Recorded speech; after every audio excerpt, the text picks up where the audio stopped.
Assalamualaikum warahmatullahi wabarakatuh.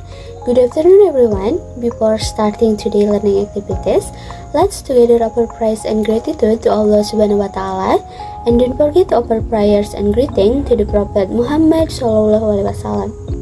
And my respect to Mr. Adriana Gafar as a lecturer in the course Quantitative Studies and English Language Learning, and my thanks to my fellow participants who have joined in this presentation. Today we will present material on reporting and evaluating research. And before we get into the first discussion material, let me introduce our group members. The first there is Nengsri Siti Rahma, the second is Nur Sophia, the next is Rafika Amara, and the last there is Hapia Humaira. And move to the list content that will be discussed in this presentation. As the first about what is a research report and what are its types, and the second is how should you structure your report, and the next is how do you write in a sensitive, ethical, and scholarly way, and the last is how do you evaluate the quality of your research. And enter the presentation session where the first material will be presented by Nur Sophia. So Sophia, the time is yours. Okay, thanks to moderator. The first material, what is a research report and what are its types? A research report is a complete investigation that reports an inquiry into a problem, identifying the question it to answer, constant data collected, analysis, and interpreted by researchers. What audience will research the report? The most important rule of writing is to write for an audience. University regulation and procedure set the standard used by advisors and faculty communities. Journal reviewers and journal editors apply criteria presented in the journal, usually once a year of often of the journal websites. Researchers need to consider the research audience and use general standards available in the literature and standards specific to qualitative and quantitative research. Okay, the next slide. What are the types of research reports? Students write a dissertation or dissertation as a requirement for entering doctoral and master's program. After completing a dissertation or research, often prepare a paper of submission to an academic journal. Number 1. Dissertation and thesis. Our doctoral and master thesis research reports prepare for undergraduate and finding communicative. The legs of essay and essay varies depending on the tradition of the school and department. The next, dissertation and thesis proposal. A thesis or dissertation proposal is a research report plan that is integrated and written before the research begins. The difference between a proposal and final research lies in the result report and future research. This proposal does not refer to result, identifying future research needs care for dissertation step as method of procedure. The next, quantitative and qualitative. Dissertation and thesis proposal. In the quantitative proposal format, most plans are divided into their main section: introduction, literature review, and methods. The qualitative proposal format uses a format that does not have a standard structure. By inspiring research is production based on participant input, qualitative research support flexible and open proposal format. The next, journal article. Journal article are shorter and more current studies. The report is sent to the journal editor. The editor will then send 2 to 3 reviewers to present the research finding. The editor then makes a decision based on the reviewers' comments. The next, conference paper and proposal. A conference paper is a research report presented to an audience, a regional, national, and international. Conference usually sponsored by professional associations such as AERA, American Association of Teacher Educator. Next, material sample graded for proposal. The most common format for presenting a single research study used now as a paper session requires the author submit material within a specified time limit, so to provide a summary of your research including objective of purpose, perspectives or theoretical framework, method, technique or model of inquiry, data sources and inference, educational of scientific information of the study AER. Okay, the next slide. report about policymaker or school personnel. The final research report is a report submitted to practitioners in patient responsible for education. This individual may be state and federal policymakers or school leaders such as participant curriculum leader and teacher. Research reports submitted to these individuals may follow this guideline. Yes, the timing is most important. Report specific results from research. For example, the results simply and clearly include a one-page exclusive summary at the beginning of research report. Outline cleanser from key individual to present your research. Okay, maybe enough for me. I will do that. Thank you to Sophia for the good explanation, and the next material will be present by Sepia Humaira. To Sepia, time is yours. Okay, thank you moderator for the time. Next, I will explain about how should you structure your report. A study with a clear structure is easy to understand and easy to read, even though the subject matter may be complex. A nationally known author on the subject of writing, Natalie Goldberg, 2000, has stressed the importance of understanding the physical structure of a writing project. The physical structure of a study is the underlying organization of topic that forms a structure for a research report. And then, let's look at the physical structure of research report. The easiest approach is to examine the different levels of heading used in a study. So that means if we want to understand a study, we can start by looking at the titles used in the study. These headings are like clues that tell us what is important in the study. Although some headings are clearer and others, looking at these headings will help us to know how the study is structured. And the second, look for the 6 steps in the research process. All reports, whether quantitative or qualitative, should contain a research problem, literature, a purpose statement, and question or hypothesis, data collections, data analysis, and interpretations, and a reporting format. And the third, look for the research questions or hypotheses and the answers researchers develop to these questions or hypotheses. For every question asked, researchers should pose an answer.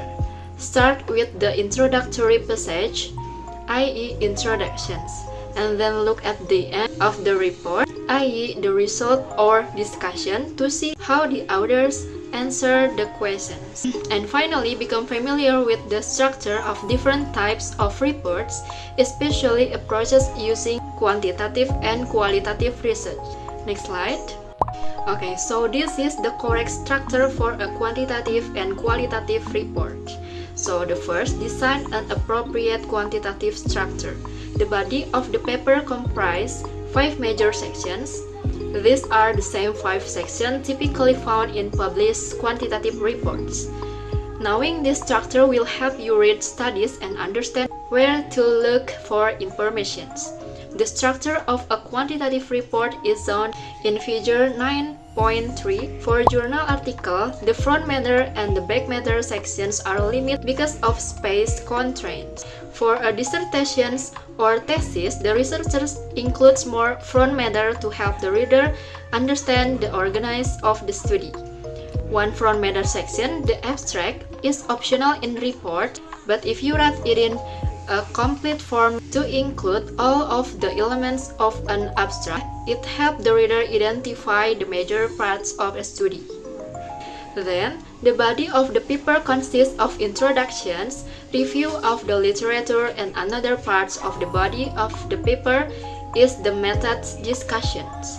This section is likely to vary from one research report to another because of the different procedures authors use for their research design. And after that, there are results and discussion.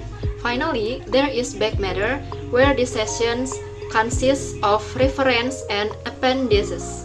So the second, design an appropriate qualitative structure.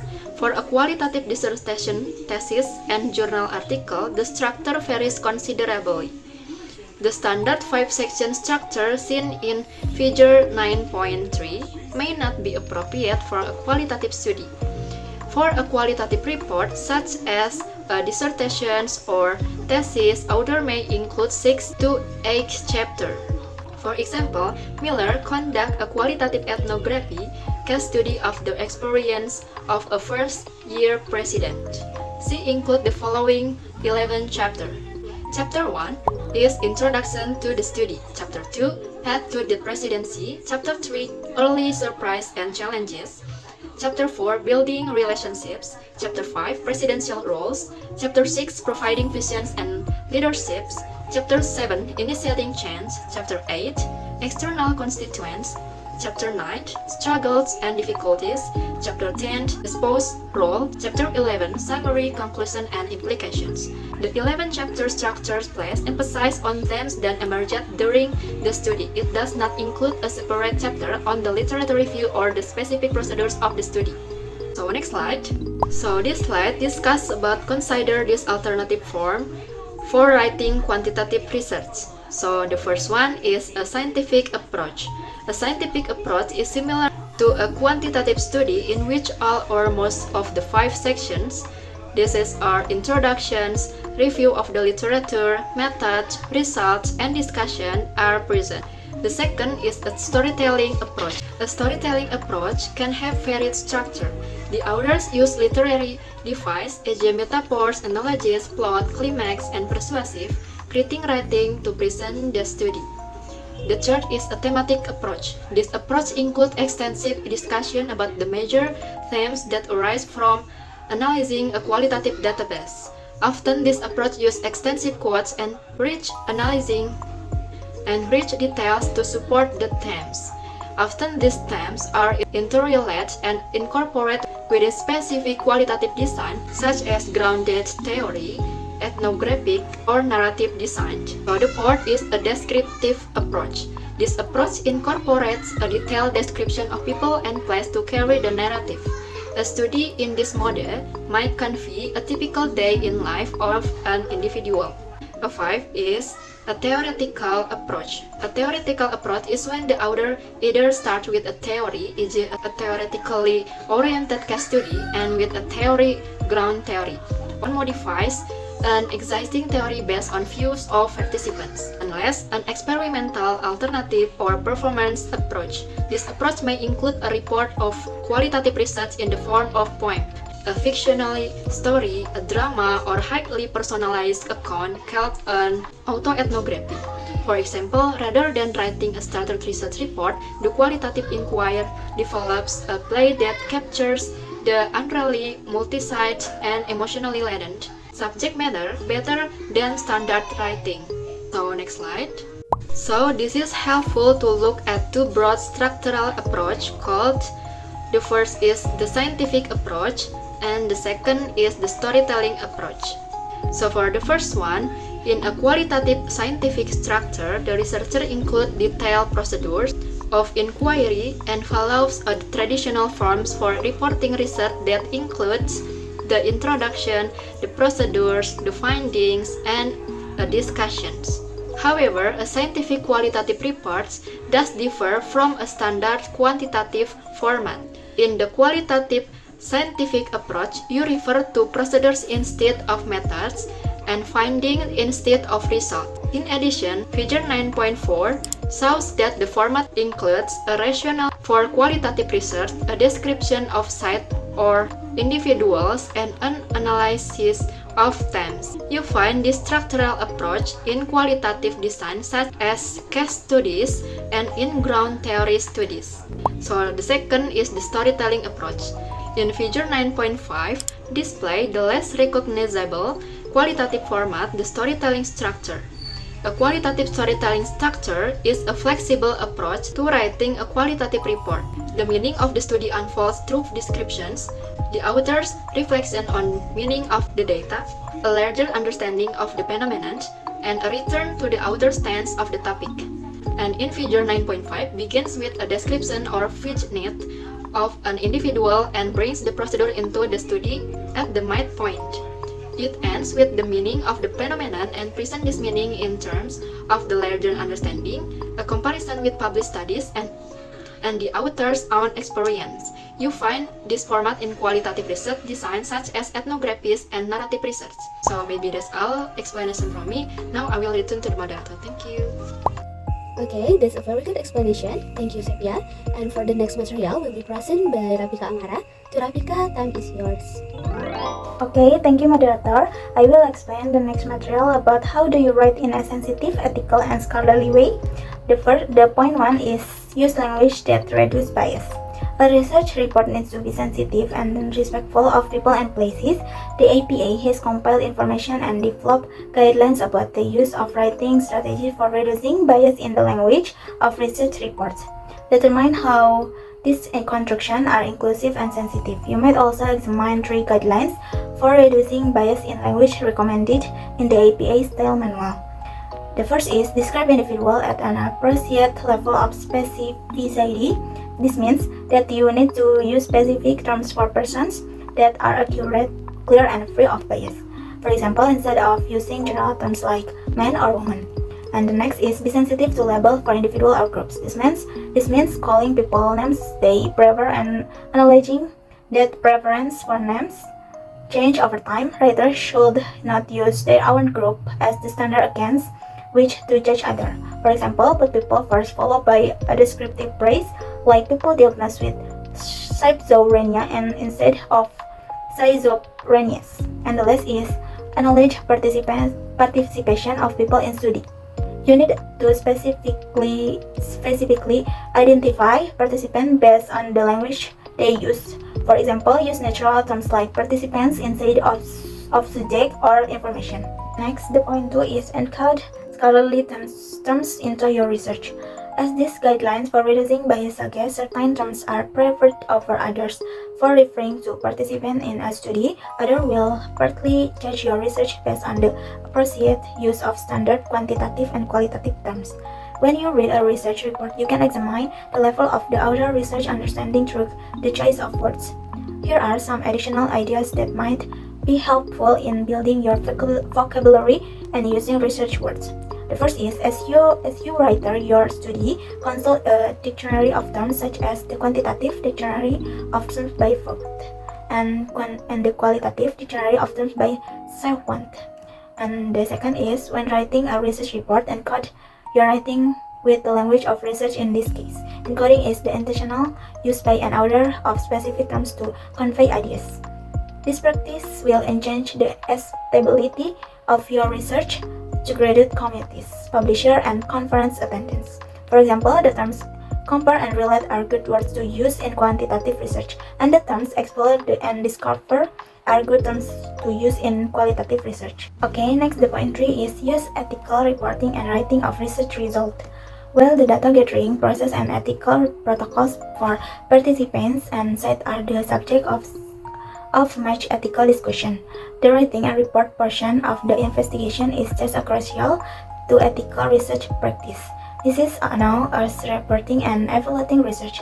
The fundamental tenet of research ethics is that investigation should be conducted in a manner that respects appropriate and inappropriate behavior. Research that is written and reported ethically must be truthful, shared with participants, and published free of plagiarism, unaffected by personal interest, and properly attributed to all others who contribute. The next point is use an appropriate point of view.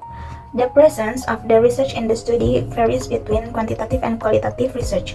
The first person pronoun is not used, and instead the writer uses the impersonal point of view. This in the use of the first person pronoun and the personal experience of the author that are written directly into the report. The author may present sidebars that interpret the personal meaning of terms of personal statement experience. The qualitative research also seeks to present a perspective story and often writes in lively manner using metaphors, smileys, analogy, contradiction, and ironies. Next is balance your research and content. Some research feel that their report must demonstrate their knowledge of research more than the content or subject matter of their studies. Others research feel just the opposite regardless of emphasize scholarly writing includes and balance between conveying knowledge about research and knowledge about the subject matter of the studies. When research overemphasizes method, they may feel need to convince faculty, graduate community members, or journal editors of their knowledge of research methods. However, an underemphasis may indicate that the person lacks skill or knowledge about research. A good research report contains a balance between a discussion about research and the actual content of the study. The good model include comments by the research that not only convey an understanding of adequate survey research methods but also inform the reader about the subject matter of the actually study. And the next interconnect section for consistency, another linking device is a quantitative study is to use the same research question or hypothesis wherever they appear in the research report. A slight change in wording can throw readers off and convey different meanings in your research. You may introduce the phenomenon in the title, in the statement of the problem sections, in the purpose statement, in the research question, and in your findings. You discuss it again during at the data collection and analysis as the investigation provide result to address the problem. And the last is advance a concise title.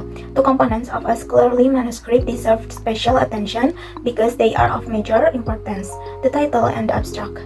The purpose of a title to summarize the major idea of the paper in a concise and clear manner. This means that all words should be clear to a reader without definition. A concisely stated title will enable a research to compress it into a header that can be placed on each page of the manuscript, and this header will provide keywords for use by indexing service for the literature database to catalog the article. Okay, maybe that's enough from me. I read some moderator. Thank you. Okay, thanks to Rafika for the great explanation. And the last material in this presentation will be present by me. Material is about how do you evaluate the quality of your research. And the first point is employ appropriate standards. Quantitative and qualitative research methods have distinct evaluate criteria based on a 6-step process.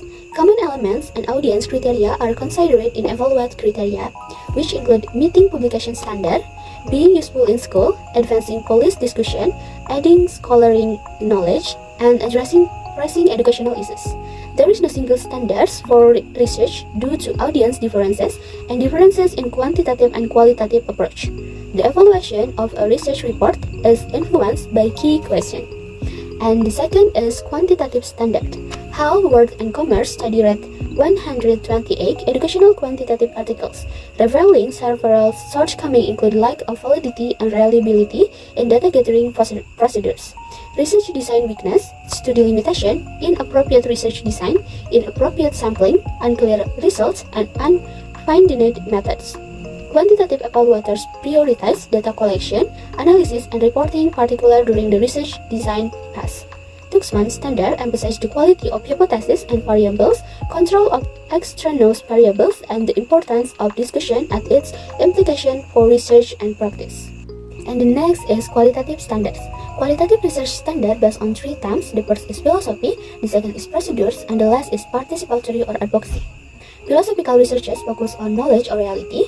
Procedural researches emphasize rigorous data collection and analysis, and participatory or advocacy rather emphasize collaboration and persuasive writing. 3 sets of criteria for evaluating qualitative research developed by 3 authors within a 6 years time frame reflects both overlap and differences.